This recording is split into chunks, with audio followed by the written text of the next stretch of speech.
Good afternoon, tribe. So I've been presenting on my live feed because it actually gets a little bit more traction than my Facebook page.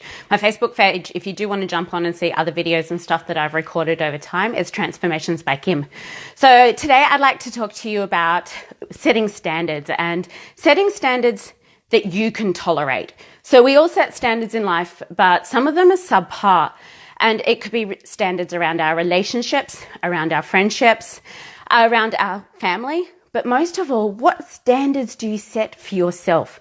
That is so important to become clear about your standards.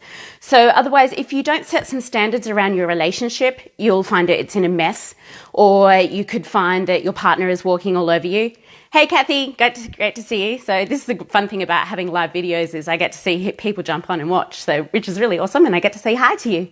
Also around relationships, it may get to the point where you're having an unfulfilling relationship, or even worse, it's where you've allowed someone to abuse you. So it's about not having clear standards. We all have friends that like to push the boundaries with friendship. It might be someone that asks you to babysit their children all the time, or it might be that they're calling you at some hour of the night because some crisis in the world has happened and they need to talk to you, yet it's like 12 o'clock at night and really in the scheme of things wasn't that much of a crisis. Or they've borrowed money from you and haven't paid it back. And that's because you haven't set the standard of that friendship.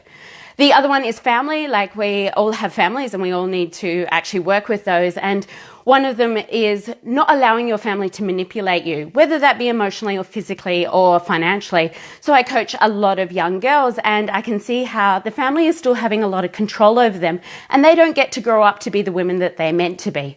So setting your standards around that. But the most important one that I'd like to share with you is about setting standards for yourself.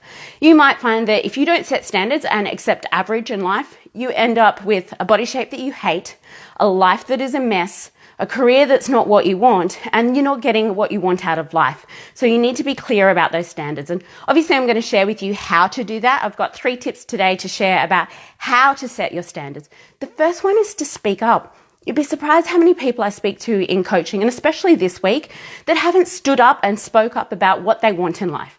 They haven't spoken up at work and talked to their boss about inappropriate behavior, or they haven't spoken up at home saying, look, you know what, hubby or my partner, I need a few more hugs, or we need to go do date night, or can you at least just put the dishes on? But if you don't speak up, you become the maid of the house, or you become in a relationship that is so stale physically that sex is never on the table. Things like that. If you don't set the standards very early on or teach your partner what the standard is, you have no direction in your relationship. And that's so important. Speak up to your family. If your family is trying to emotionally manipulate you, set the standard. This is not appropriate. I divorced my father over this because he overstood the boundaries and I had to set the standard. And like, this is not going to fly. This relationship cannot continue because you have overstepped my boundaries and I spoke up about it. So I want you to think about, well, where can you speak up? And it can be starting really, really small. It could be as simple as at the coffee shop, they got your coffee wrong. They put 2 sugars in when you asked for none. Little things like that. So how do you eat an elephant? 1 spoonful at a time. I want you to start by small steps of speaking up in certain situations where from there, you'll be able to get momentum and be able to speak up about bigger things. You got overlooked for a promotion and you're not understanding why? Ask. It's those little things where you get into the habit of speaking up that's going to transform your life. So if there's occasions just recently where you've actually spoke up, I want you to pop those in the comments because I want to congratulate you on those. Those things are really, really important. We want to create momentum where you can stand confidently in your space, own your space, and speak up. We don't want you to be walked all over. Then the next step is to educate. So part of what I do, I'm an athlete, and for me, it is having a set structure around training and food, etc. I've educated and taught my friends that they need to run the restaurants by me before they book them. So how can you educate other people in your life about your standards, whether it be around nutrition or how you want your relationship to run or how you want your household to run? All little things. If you don't educate people, if they don't know your expectations, they don't read minds. Come on. We're not all mind readers. We're not magical. So that's where I want you to actually educate others. What are your standards and what will you tolerate? What won't you tolerate? And the the last one is to write it down. So writing down a mission statement. And I'd strongly suggest these 3 areas. So 3 areas for writing mission statements. One is your mission statement and your purpose in life. So my purpose in life is to touch, move and inspire women to have an empowered relationship with food and be strong in who they are.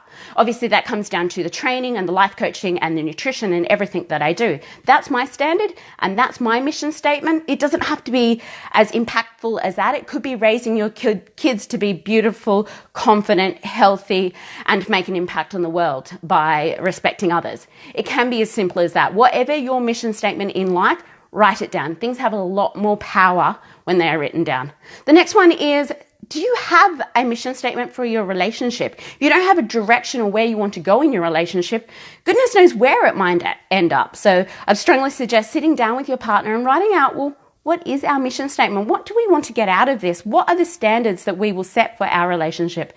And then the last one might be about raising your children. So do you have a mission statement on how you want your kids to grow up? That's something you can sit down with your partner or the significant people that have that role model in their life and go, this is the mission statement I want for my kids. And I'd suggest that you sit and really think about this stuff, sit and journal. So I love helping people, as you can see, that's why I put these videos out there. There's so many people out there that just need little tiny strategies that they can use with everyday life. And I'd love for you to share this, like, comment, love, all of that, because all of this helps me get my message out. And as I said, my mission in life is to touch, move and inspire other people. So thanks for watching. I've got a few other people I want to say hi to. I've got Deanne, I've got Katie Martin, I've got Jan, I've got Joe, I had Jody, a few others. So thanks for watching and I'll see you on the next live.